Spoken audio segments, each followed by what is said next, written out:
le placement que les enfants ont subi. C'est ça, c'est un chèque en blanc pour nous. Ah oui, alors, par contre, ça c'est quand on parle des dérives, justement. Je le redis encore, des enfants ont besoin d'être protégés, mais pas dans ces structures, pas dans des structures où les enfants se font violer, où les enfants se font maltraiter, où les enfants tombent dans la prostitution, voire pire, où des enfants deviennent tueurs à gages. Nous avons l'exemple de ce petit garçon de 9 ans, qui a été placé donc à 9 ans. Lui, par contre, c'est un placement avéré, puisque les parents étaient dans le trafic de drogue. Ils sont tombés, ils ont été en prison pour donc trafic de drogue. Donc le gamin, depuis la naissance jusqu'à ses 9 ans, ben, ils ont dû voir quand même pas mal de violence. Il a dû voir pas mal de violence. Et donc comme les parents sont tombés en prison, l'enfant a été placé. Et au final, à 14 ans, il est tueur à gages. Je vous parle du gamin qui a tiré une balle dans la tête du chauffeur de VTC, là. Le chauffeur de voiture. D'accord ? Ça, c'est sorti dans les médias. Ce gamin de 14 ans, tueur à gages. 9 ans placé à l'ASE. Mais il n'y a pas que lui comme exemple. Nous avons les frères Kouachi. Les frères Kouachi étaient des enfants placés. C'était des... Oui, les frères Kouachi, c'était des enfants placés à l'ASE. Ils ont fait un séjour à l'ASE. Donc, nous avons bien, aujourd'hui, la relation de la secte avec des tueurs à gages, de la prostitution et avec du terrorisme. Voilà ce qu'ils font de nos gosses. Donc en réalité, le combat, oui, du prosélytisme, le combat que nous menons, c'est non seulement pour protéger tous ces enfants qui sont placés, mais c'est aussi pour la future génération.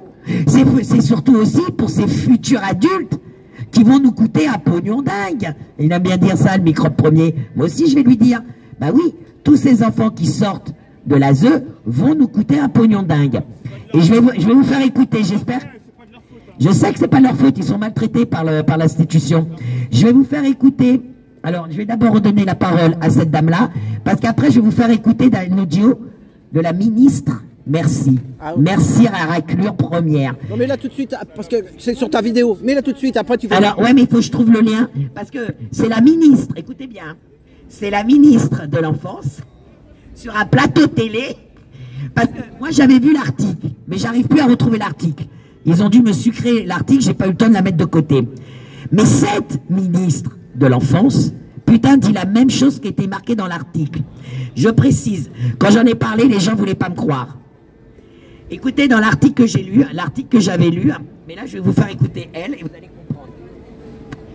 Dans l'article que j'ai lu, il faut savoir que les enfants placés, alors, femmes tuées, c'est pas ça, casier judiciaire, j'en ai tellement les enfants. Alors, sur le centre pour autisme. Oui, parce qu'il y a aussi les centres d'autisme.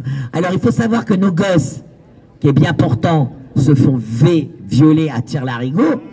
Mais alors, les autistes, oh putain! Alors là, pump up, les gars. Sur les enfants autistes placés, alors là, c'est... Il n'y a plus de limite, hein. Ils ont plus de limite avec eux, hein. Il faut voir la maltraitance qu'ils subissent. Ben oui, les 3/4 ne peuvent pas parler. Les 3/4 ne parlent pas de ces enfants autistes. Donc ils subissent, mais il faut voir. Moi, on m'a envoyé une vidéo. Oh, j'ai le cœur accroché, hein. Mais je trouve plus...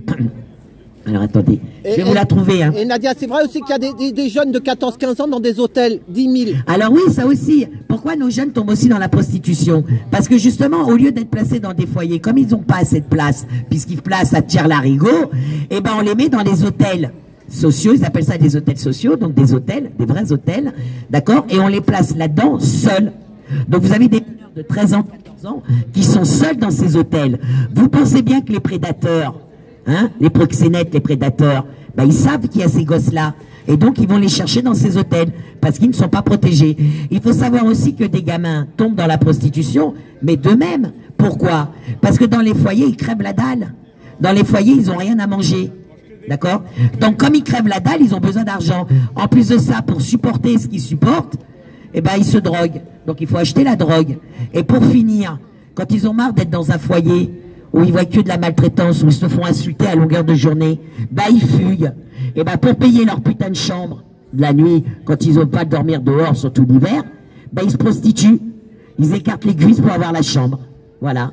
Donc c'est bien l'État qui les a poussés à la prostitution. Je le redis encore, hein. si vous me retirez des enfants de soi-disant familles maltraitantes, je dis ok, vous êtes tous des familles maltraitantes. Voilà, Mélanie, tout le monde. Ok, moi je dis ok, vous êtes tous des familles maltraitantes. Mais dans ces cas-là, l'enfant qui est placé devrait avoir une vie de roi. Puisque vous me retirez l'enfant qui est soi-disant en danger avec la mère, mais c'est pour la mettre dans une structure où il va être violé, torturé, maltraité, crever la dalle, insulté à longueur de journée. La drogue. Il va être drogué. Il est où l'intérêt alors de l'enfant? Parce qu'on vous dit bien, hein, on retire l'enfant pour l'intérêt supérieur de l'enfant. Ben, il est où l'intérieur supérieur de l'enfant? Donc ils détruisent les gosses, ils détruisent les parents, mais pire, ils vous demandent à vous, parents, de coopérer, surtout, lors de vos visites médiatisées. Vous aviez un enfant qui allait à l'école, tout allait bien pour lui, au bout d'un an de placement, bah, votre enfant tellement shooté hein, qu'à la visite médiatisée, bah, vous le voyez arriver. Hein. Ça va maman?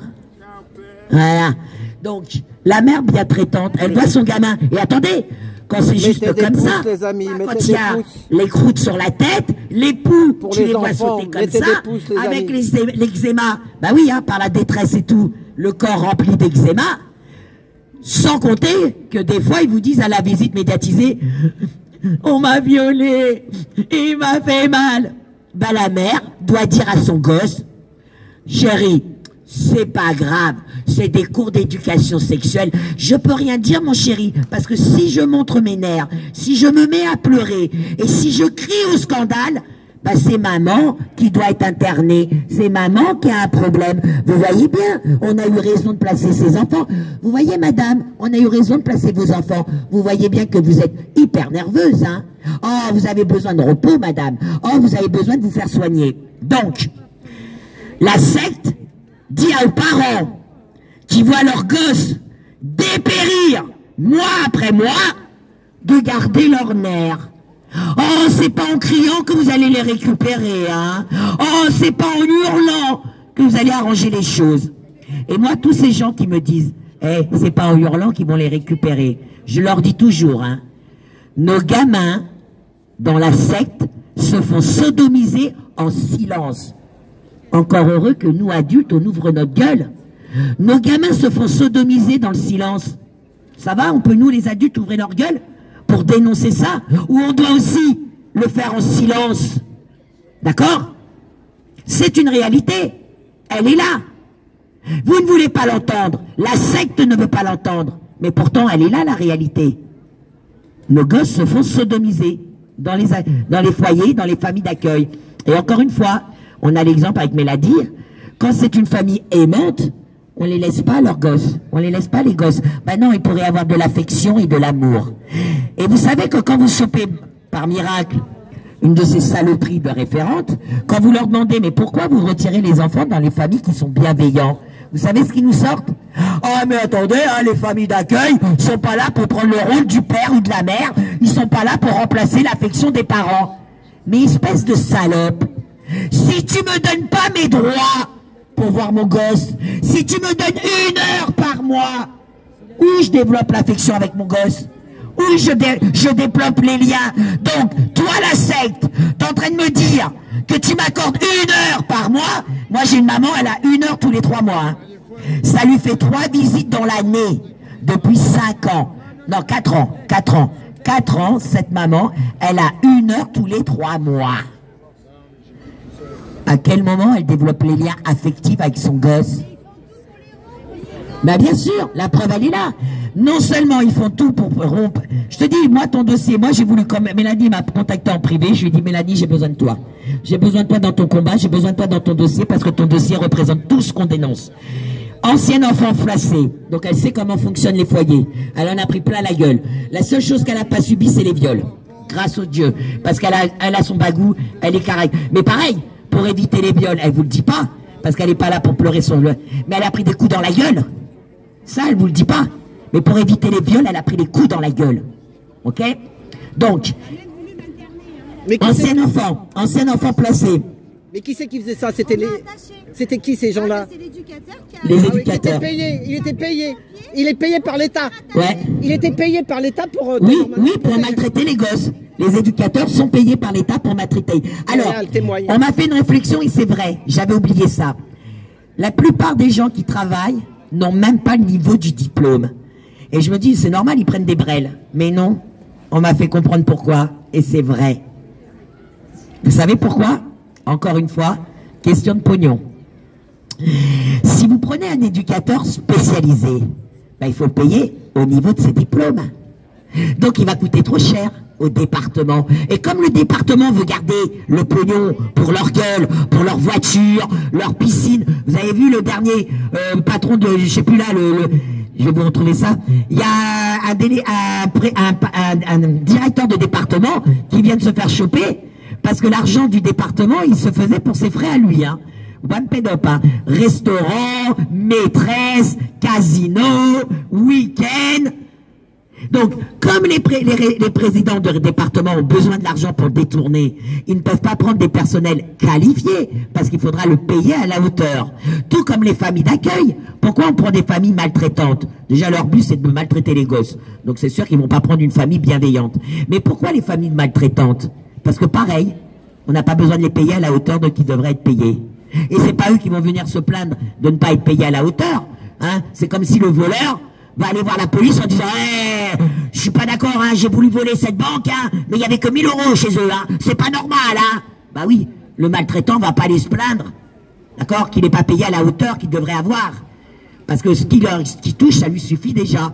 Donc voilà pourquoi on prend pas le personnel qualifié, parce que je vous le redis encore, c'est une question de pognon. Comme ça, on n'a pas à le payer.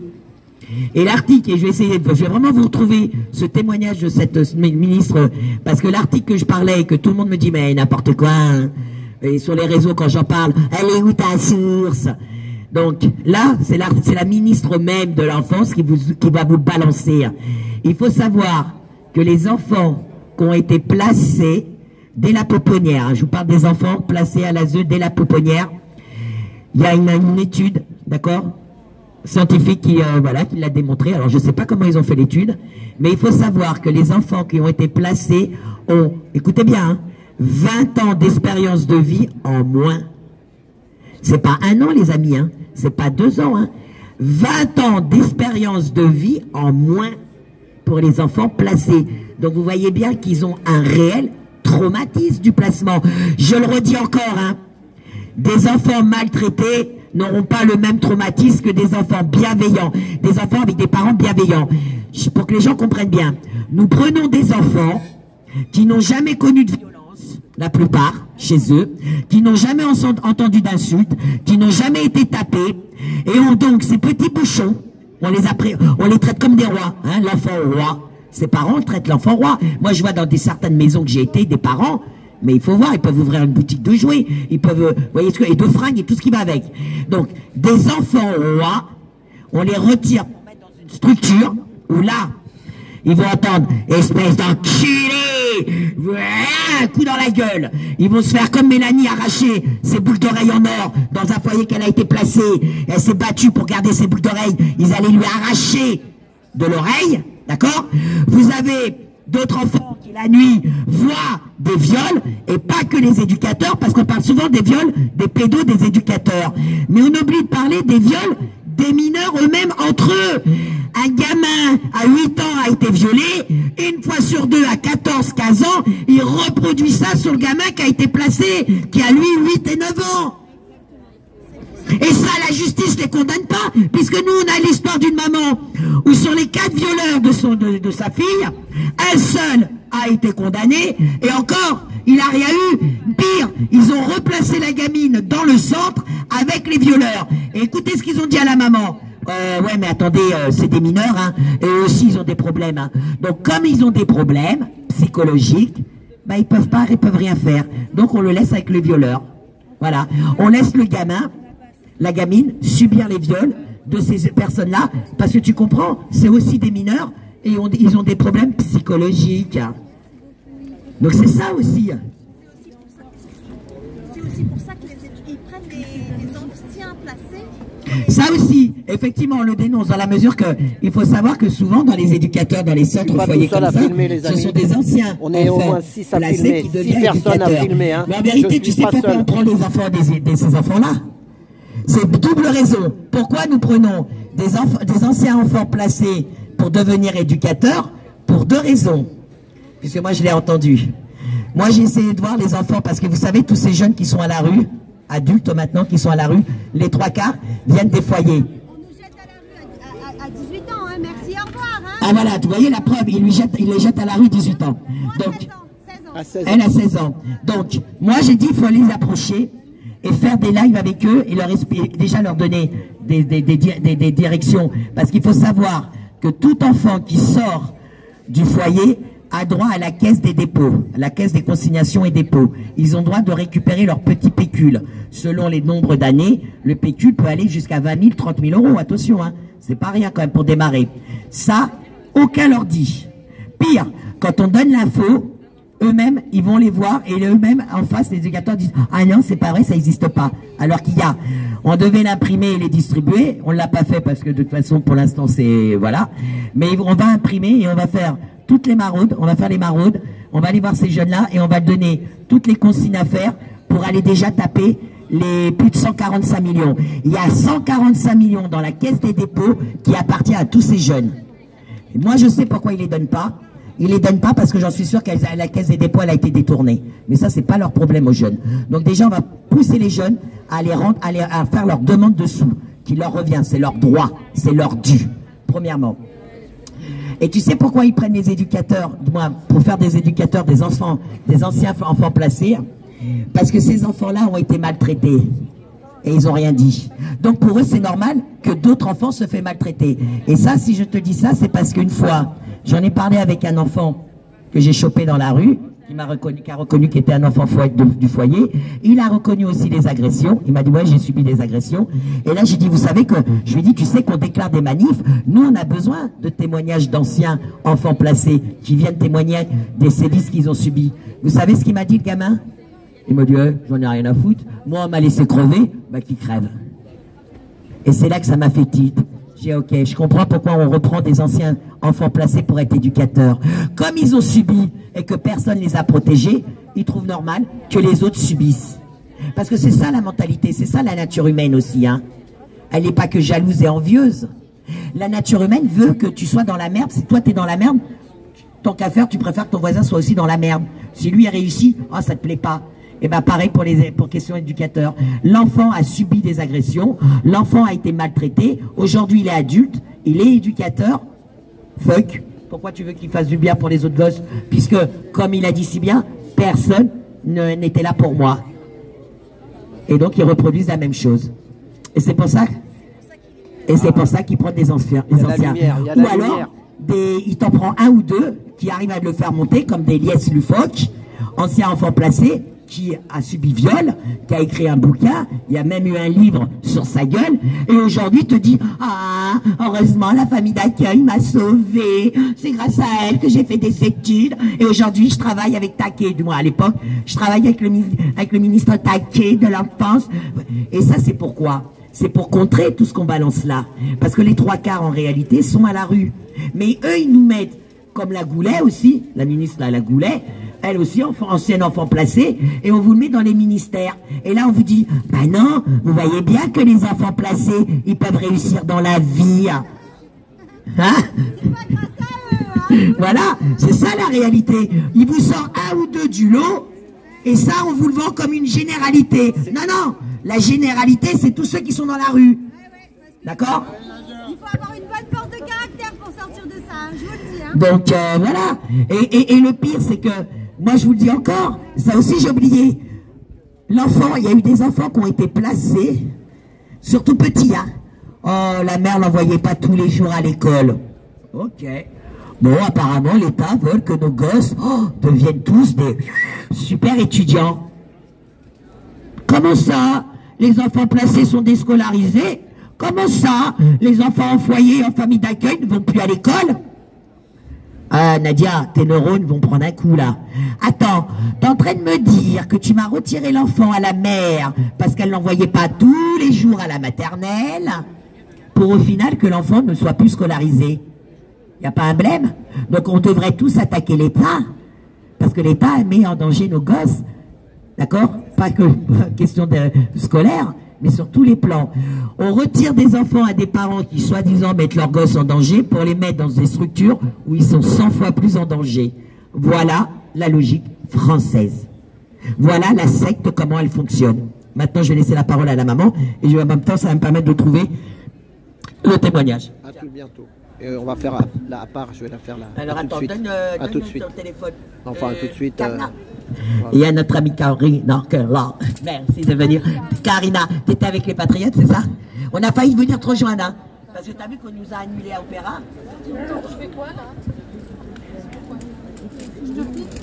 Après, elle, c'est toi. Non, Karina, filme.